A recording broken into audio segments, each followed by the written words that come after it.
అడుగడుగున మా తోడు అలు పెరుగని పనితీరు జనమందరి చేదోడు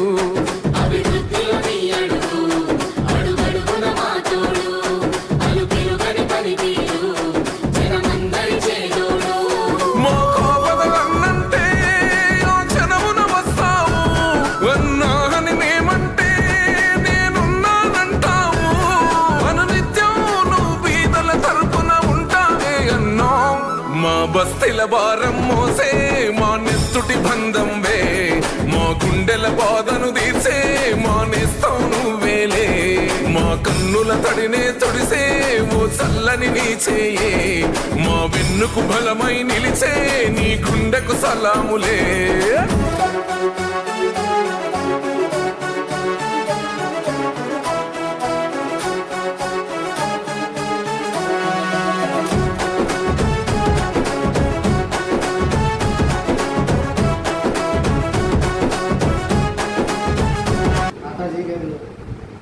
మీటింగ్ పెట్టడానికి వచ్చినప్పుడు కూర్చోలేమని చెప్పేసి చూశారు. చూసి ఏంటి కింద కూర్చున్నారంటే మీరు అమ్మదని చెప్పేసి ఆయన చలించిపోయి సరే నేను మీకు మా ట్రస్ట్ ద్వారా మీ కుర్చీలు ఏర్పాటు చేస్తానని చెప్పేసి నా మాట ప్రకారంగా మరి గతంలో కూడా మనకి ఈ కమిటీ వాళ్ళకి మీటర్ రావడానికి చాలా కృషి చేశారు. నేను కొన్ని ఆటంకాలు వచ్చి ఆ ఆటంకాలు కూడా కాదని చెప్పేసి నేనున్నానని చెప్పేసి ముందుకు వచ్చి ఆయన మెడపించడం తర్వాత మనకు ఏదైనా అడిగితే మనకి వెంటనే స్పందించి అంటే ఎట్లా గణేశ్వర ఫౌండేషన్ తరఫున కరోనా టైంలో 100 రోజులు ఇంటికి నెలకు సరిపడగా కిరాణా పట్టి కూరగాయలు బియ్యం అలాగే ఆయన తోటలో ఒక 3 ఎకరాలు 4 ఎకరాలు అది తోటకి వెళ్ళి ఆ గెల నరికించి ముగ్గేసి మళ్ళీ వాళ్ళకి ఇంటికో గెల ఇచ్చి మరి తన ఆస్తిని సొంత డబ్బులు ఖర్చు పెట్టి ఈ సేవా కార్యక్రమం చేయడం చాలా అరుదు. ఓట్లు ఉన్న వాళ్ళు కూడా ఖర్చు పెట్టరు. అటువంటి దానం చేసే దానకర్తలు ఎవరైనా ఉన్నారంటే మన అట్ల తాతాజీ గారే.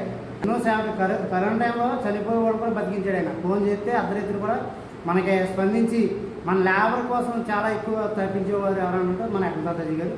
అందరూ కూడా కింద కూర్చోవడం చూసి ఇంత డెవలప్ అవుతున్నా కూడా ఇంకా ఈ సంఘానికి కుర్చీలు లేకపోవడం అనేది నాకు బాగా అనిపించింది. అందుచేత ఆ రోజు చెప్పాను, మా నాన్నగారి పేరు పెట్టిన ట్రస్ట్ ద్వారా మీకు కుర్చీలు ఇస్తారని చెప్పాను.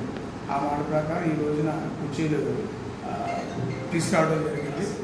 నాకు ఈ అవకాశం కల్పించిన భాగ్యం కూడా మీదే అని చెప్పి సభముఖంగా మీ అందరికీ కూడా ధన్యవాదాలు తెలియజేస్తాను.